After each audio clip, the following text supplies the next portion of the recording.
It all began at my brother-in-law Ethan's 40th birthday party. His wife had gone all out to celebrate, hosting an extravagant barbecue at their spacious suburban home. The backyard was alive with energy, laughter echoing, the smell of grilled meats wafting through the air, and the sound of children playing in the background. Tables were piled with food, drinks flowed freely, and everyone seemed to be enjoying the day. It was a kind of gathering where family bonds felt unbreakable, where you were reminded of how precious these moments were. But beneath all that joy, something else was brewing, something that would change my life forever. For weeks, I had noticed Emily, my wife, behaving differently. She was distant, her attention often elsewhere, and she had taken to staying up late on her phone. When I asked about it, she brushed it off, blaming the pressures of a major project she was handling at work. I wanted to believe her.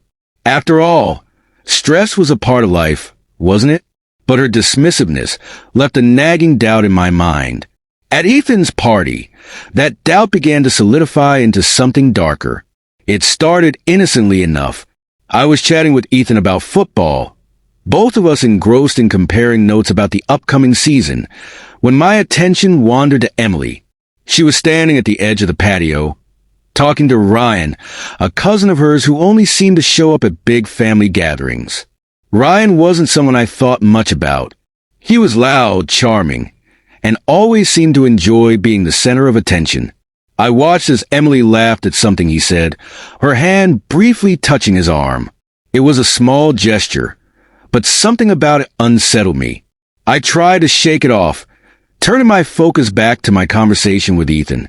But when I glanced in their direction again, I saw Emily and Ryan slipping away together, heading toward the side of the house. My stomach tightened. There was no reason for them to wander off alone. Was there? "Jason, you okay?" Ethan asked, his brow furrowing. I forced a smile. "Yeah, just hot. Going to grab some water." Instead of heading for the drink table, I followed them, my steps cautious and deliberate. I didn't want to overreact, but I couldn't ignore the unease growing inside me. I kept a safe distance, pretending to check my phone as they stopped by the side gate. Their conversation was hushed, their movements tense.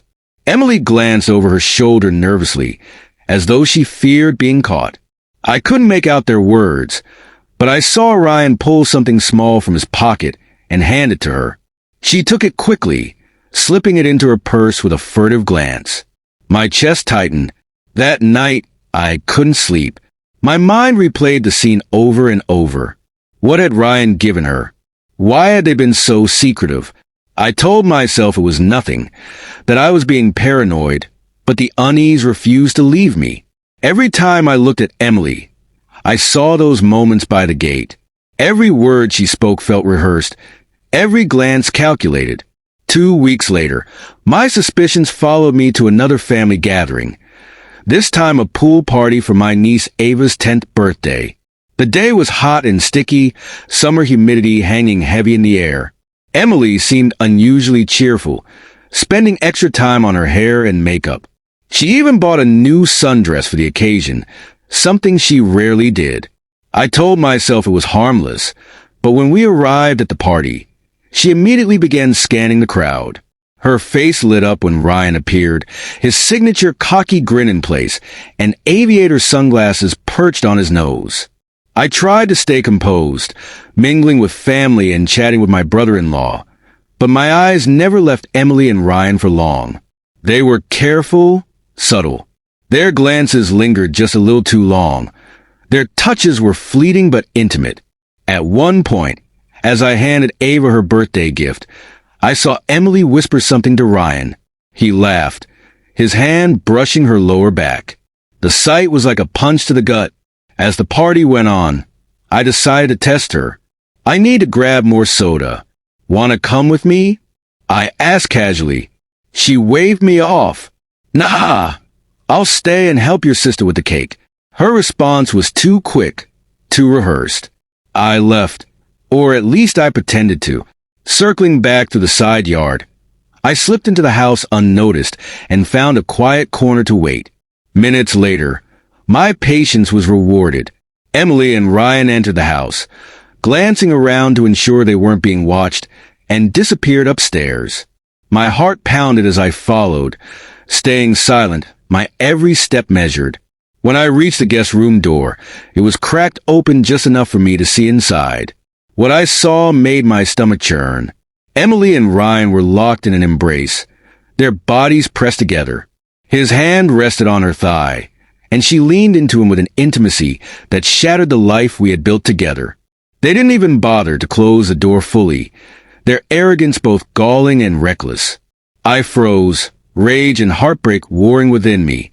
My first instinct was to barge in, to confront them, to demand answers. But I held back. If I acted now, it would be their word against mine.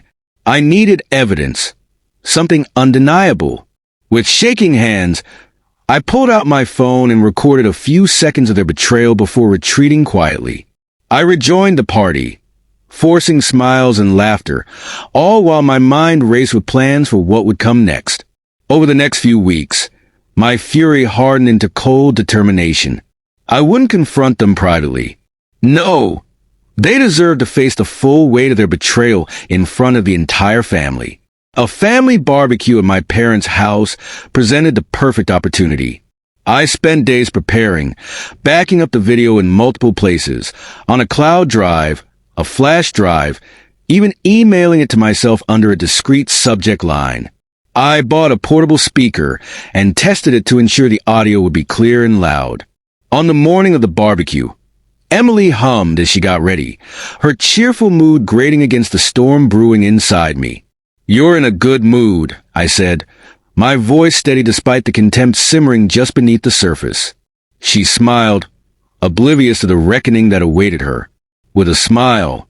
"Why wouldn't I be? It's going to be a great day," she said, her tone light and confident, her face a mask of composure. She didn't miss a beat, and for a second, I almost believed her. Almost. There was something about the way her eyes flitted away, just for a moment, that made my stomach tighten. Her cheerfulness felt like a shield, an attempt to hide the storm that I knew was brewing beneath the surface. I wanted to laugh. A great day? For her, maybe. For me, it was the culmination of weeks of watching, waiting, and unraveling the threads of her carefully constructed lies. We pulled up to my parents' house just after noon. The backyard buzzed with the lively energy of a family gathering. The sun hung high in the sky, casting a golden glow over everything. The smoky scent of burgers grilling mingled with the sounds of splashing water and children's laughter. My nieces and nephews were in the pool, shrieking and giggling as they sprayed each other with water guns. The adults stood around in small clusters, holding cold beers and laughing over shared stories, their voices rising and falling in harmony. It was a perfect summer scene, warm and inviting, but to me, it felt like a stage set for what was about to unfold. Emily stepped seamlessly into her role as the devoted wife. She greeted my parents with warm hugs, kissed my mom on the cheek, and complimented her on the floral arrangement by the patio. Then, she wandered over to my sisters, her laugh ringing out as though nothing in the world could possibly be wrong. She was effortless, charming, and so painfully convincing. If I had known what I knew, I might have felt proud watching her fit so perfectly into my family. Instead, I felt the bitter sting of betrayal settle deeper in my chest. Not long after, Ryan arrived. He strolled into the backyard with his usual swagger, his ever-present cocky grin plastered on his face. He greeted everyone with casual confidence, cracking jokes that made my uncle laugh louder than necessary. I watched him out of the corner of my eye, noting the way his gaze darted around the yard until it landed on her. Emily didn't look up at first. She kept her focus on the conversation she was having with my sisters, but I saw the way her posture stiffened for just a moment. Then came the flicker, a brief but unmistakable moment of recognition in her eyes. They thought they were subtle, but I had studied them too carefully, observed their patterns for too long. They didn't acknowledge each other directly, not yet. They were too careful for that, but I knew it was only a matter of time before they'd slip away. And when they did, I'd be ready. An hour passed, Most of the family had gathered near the grill, chatting and laughing as my dad flipped burgers and my mom handed out plates. I kept one eye on Emily, watching as she glanced toward the side gate. Her movements were calculated but casual, her smile never faltering as she excused herself from the conversation and wandered toward the edge of the yard. A few minutes later, Ryan followed. He made some offhand comment to my uncle, who chuckled and waved him off as he walked away. I waited. My heart pounded, but I forced myself to stay calm. When enough time had passed, I followed them, my steps quiet, deliberate. In the garage, I found them. Emily leaned against the workbench, her body angled toward Ryan. He stood close, too close, his hand brushing hers as they spoke in hushed tones. I couldn't make out their words, but I didn't need to. Their body language said enough. Emily's face was soft, her lips curving into a smile that wasn't for me. Ryan's expression was one of quiet satisfaction, a man who thought he'd gotten away with something. I pulled out my phone and hit record. The lens framed their intimacy, their betrayal. It wasn't as damning as the footage I'd captured before, but it was enough. Enough to ignite the fire of my rage. Enough to justify what I was about to do. I walked back to the backyard, my heart pounding in my chest. The sun felt hotter, the laughter sharper, every sound amplified as I made my way to the patio table where most of the family had gathered. Picking up a fork, I tapped it against my beer bottle. The metallic sound rang out, cutting through the hum of conversation. "Hey, everyone," I called out, forcing a smile onto my face. My voice sounded steady, though adrenaline coursed through my veins. "Can I get your attention for a minute?" The chatter died down as heads turned my way. I saw curiosity on their faces, some already smiling, expecting me to share a joke or a heartfelt toast. They had no idea what was coming. Emily and Ryan were still in the garage, oblivious to the fact that the ground beneath them was about to crumble. "I just wanted to share something special with you all," I continued, pulling out my phone. My hands didn't shake, though my chest felt tight with anticipation. It's a little family moment I caught on video. I connected my phone to the speaker and tapped play. The backyard filled with the unmistakable sounds of Emily and Ryan's betrayal. The faint laughter, the soft murmurs. They were unmistakable. Gasps rippled to the crowd as the video played, their faces frozen in shock. Some turned to each other, whispering in disbelief, while others stared at the screen, their expressions a mix of horror and disgust. Emily and Ryan emerged from the garage at that moment, laughing softly at some private joke. Their laughter died instantly when they saw the crowd's reaction. Emily's eyes darted to the phone, her face draining of color as realization dawned. "What's going on?" she asked, her voice trembling, her smile gone. I didn't answer. I turned the phone toward her and Ryan, letting them see their betrayal laid bare for everyone to witness. Emily's eyes widened. Her lips moved, but no sound came out at first. "Jason, what is this?" She finally managed to stammer, her voice breaking. "Oh, you don't recognize it?" I asked, my tone ice cold. "Maybe Ryan can help jog your memory." Ryan's confident smirk was gone. His face flushed red as he shifted uncomfortably. This isn't what it looks like," he muttered, his voice barely audible.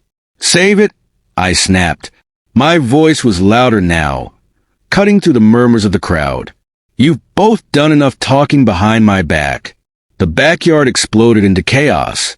My mother gasped, covering her mouth with trembling hands. My father's face darkened, his jaw clenched with barely contained anger. Emily's sister looked at her as though she were a stranger, her adoration replaced by disbelief. Ryan's parents stood frozen, their faces pale, their eyes darting between their son and the screen. Emily burst into tears, her sobs loud and unrestrained. "Jason, please," she pleaded, reaching for me. "Let's talk about this. Please, just the two of us." I stepped back, her touch like fire. "We're way past talking," I said, my voice unwavering.